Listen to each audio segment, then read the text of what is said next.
a director, and you've done some massive stuff so far. But listen, I want to extract this information right from the start, from your head. Yeah. So we touched on it as well. I said about the idea of people trying to become a director. Back in the 90s, you have to move to Hollywood, you have to buy all these expensive cameras, and I'd say that the industry now is massively absolutely oversaturated. Totally. I mean, like, you know, these days people can direct something with their mobile phone, you know what I mean, or whatever. And it doesn't even have to be a mobile phone, whatever you can get your hands on, you know.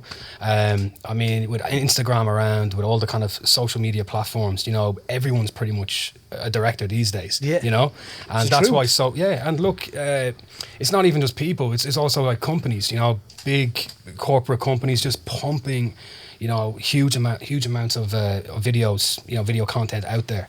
That it is just completely oversaturated. So it's very hard to kind of stand out from the crowd, even as an individual director, or even for these big, huge brands, you know.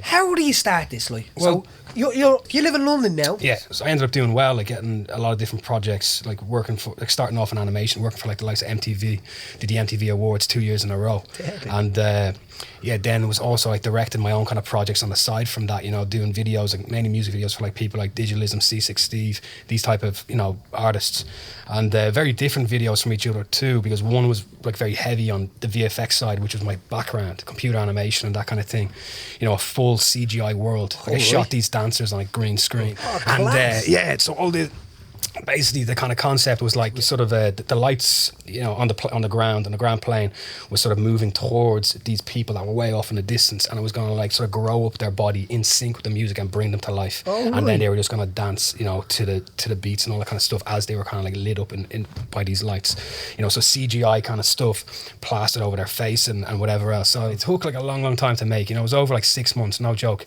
but we weren't working on it full time, and it's only like I think it was a 5-minute track. We would take a break for like a couple of months and then get back to it, and even like for the editor and the VFX guys and that kind of thing, you know, they just couldn't do it all the time. It was something we were doing on the side. The mix-up. Yeah, and then like obviously the Seasick Steve one was very, very different, because that was like pure live action, you know, and we shot that in a pub in Shoreditch, and then on the Baker Street tube station, you know, in the underground line. How's that when you're holding cameras down there? Like, I mean, the thing is that people were just like, you know, going about their day-to-day life, and we were there shooting like a film, you know. And this is like going back quite a bit, you know. It's not like nowadays, I mean, where it's probably more frequent people running around, you know, and shooting whatever. It was literally just asking people like who were there at the time, would you mind, like, if we, you know, put Steve beside you on the bench, and you're sat there in the corner or whatever, he's just playing away, and and then anyone throw a few bob at him? Nah, but a lot of people did stop, and you know, they were intrigued by it and him, and he's you know, he's an interesting character, and so I mean, like, even when we shot in the pub later on, like Amy Winehouse, who was alive at the time, she was there for the shoot. She came down because